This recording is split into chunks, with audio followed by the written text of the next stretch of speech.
Kata Nabi, kalau sholatnya ingin sempurna dimulai dari wudhu. Yang pokok dalam wudhu itu ada 4, sisanya sunnah. Awas, kalau yang 4 ini tidak sempurna maka batal wudhunya. 1, faghsilu wujuhakum, basuh wajahnya. Kalau disebutkan wajah dalam bab wudhu, itu tidak ada yang lain kecuali bagian tampak muka, gitu ya. Kalau yang punya jenggot, itu termasuk janggutnya di selai-selai. Sifat wudhu cuma ada 3. 1, pakai keran. 2, pakai gayung. 3, air yang mengalir. Ya, seperti di sungai ada air mengalir, itu nggak ada masalah. Tapi kalau menggunakan gayung atau semisalnya, Nabi itu diriwayatkan dalam hadis itu sangat menghemat air.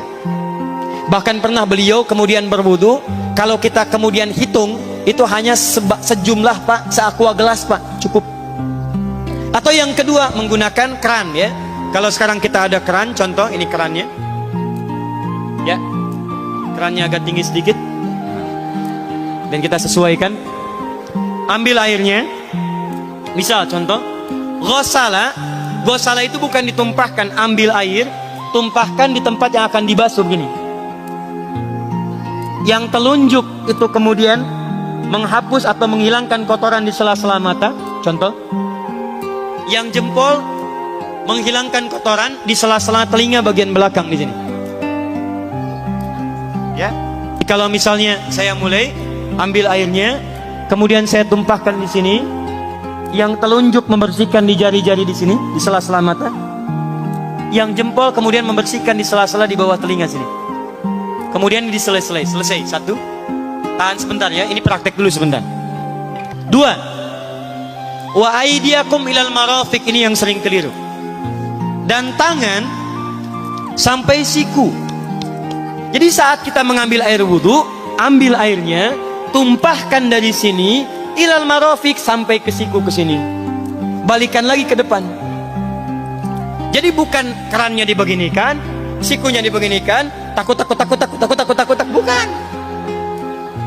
Jadi bukan siku diteruskan ke bawah. Yang tepat itu ambil airnya, kemudian basuh dari sini sampai dengan ke sikunya. Hati-hati, ini ada maknanya. Dan jika benar di hadis Muslim, jika orang wudunya benar seperti ini, maka bersamaan dengan jatuhnya air wudu itu, jatuh pula dosa-dosa dan kotoran yang melekat pada anggota tubuhnya. Tidak cukup dengan amin, nanti kita lihat dulu.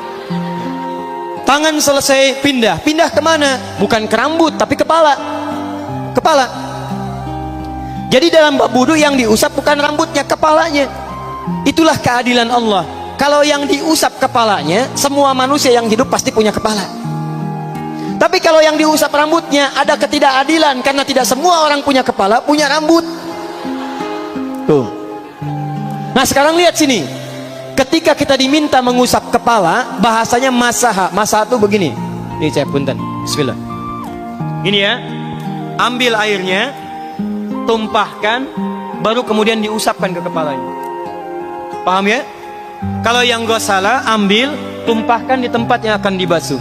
Tapi kalau masaha, hati-hati. Ambil airnya, tumpahkan, baru diusap. Jadi bukan diambil air, tumpahkan di kepala begini. Yang dibasuh kepalanya bukan rambutnya. Jadi kalau ada laki-laki sudah dandan, sisiran, rapi, tiba-tiba keran dibuka, yang diusap cuma rambutnya, ulak. Nah, itu batal wudunya. Tidak sah. Harus diulang. Terakhir kaki dibasuh sampai dengan bagian mata kakinya, dan ini tidak perlu saya terangkan karena mudah bagi kita untuk mempraktekannya. Tapi yang ingin saya jelaskan satu ini saja. Perhatikan baik-baik. Yang 4 ini wajib wudu. Tambahannya sunnah. Niat dimasukkan dalam wajibnya. Lihat sini. Kumur-kumur sunnah. Telinga sunnah. Istinsyak sunnah. Yang 4 ini wajib. Tapi terlepas dari wajib dan sunnahnya, perhatikan baik-baik. Kenapa ini disebut dengan wudu?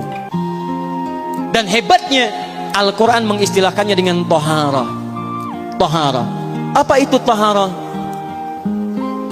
Apa itu suci? Toharah. Apa itu toharah? Suci. Apa itu suci? Toharah. Ada toharah, ada nadhafah, itu beda.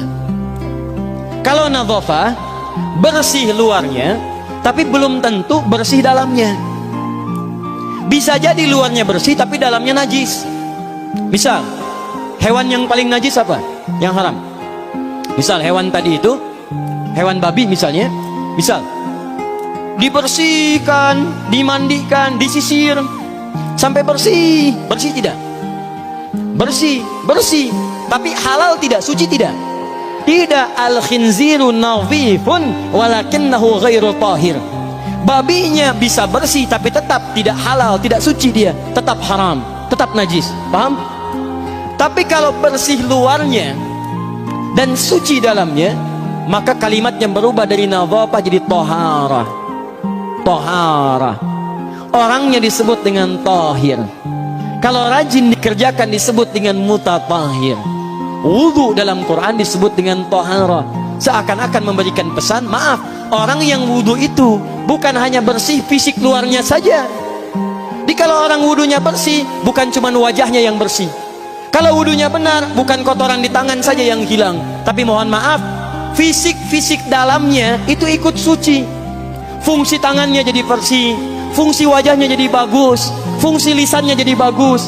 Makanya kata Nabi, kalau orang benar wudunya bersamaan dengan air wudu yang menetes, maka tumpahlah kotoran-kotoran di bagian fisik-fisik tubuhnya.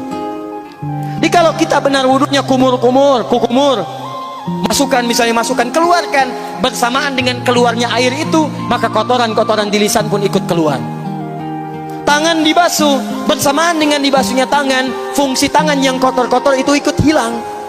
Hadis Muslim. Makanya orang yang setelah selesai wudu dia berdoa, apa wudunya? Apa doa wudunya?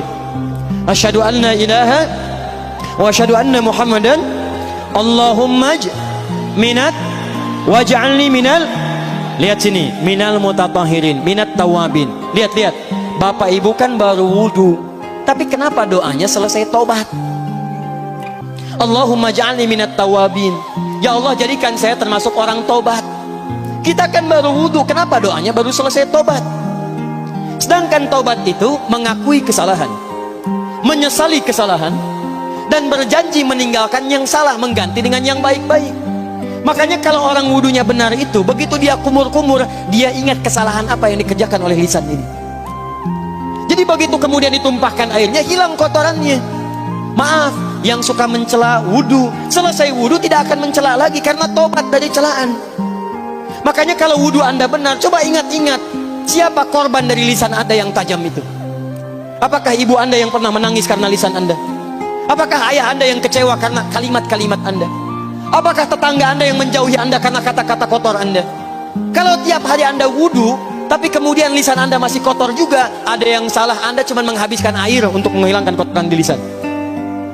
Itu tanda pertama. Tangan basuh. Makanya orang yang wudunya benar, tangannya tidak akan berbuat yang kotor lagi sampai ke ujung kakinya. Karena itulah ibadah ini disebut dengan wudu, seakar dengan kata dau. Kata para ulama, mereka sebagian mengatakan dau artinya cahaya, dau artinya sinar, dau artinya al-husnu, baik budi pekerti. Kalau orang benar wudunya, bertambah sinar di tangannya, sinar di wajahnya, sinar di lisannya. Apa sinar itu? Di dunia sinar-sinar amaliyah kebaikan, sifat-sifat baik, di akhirat pancaran-pancaran kemuliaan. Satud'a ummati yaumal qiyamati ghurral muhajjalin, akan dipanggil umatku di hari kiamat dengan banyak cahaya melekat di tubuhnya. Tangannya ada cahaya, matanya ada cahaya, wajahnya bercahaya, kakinya bercahaya. Cahaya apa itu? Kata Nabi, min atharil wudu, dari bekas wudunya.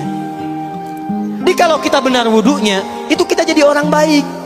Ada cahaya kebaikan dalam diri kita. Itu yang disebut dengan tawabin. Makanya kalau bapak ibu tiap hari wudu, Allahumma ja'alni minat tawabin, tapi mulut tidak tobat, tangan tidak tobat, kaki tidak tobat, ada yang salah dengan wudunya. Waj'alni minal mutatahhirin, jadikan saya orang bersih dan suci. Jadi kalau selesai wudu, pakaian bersih, wajah bersih, tangan bersih.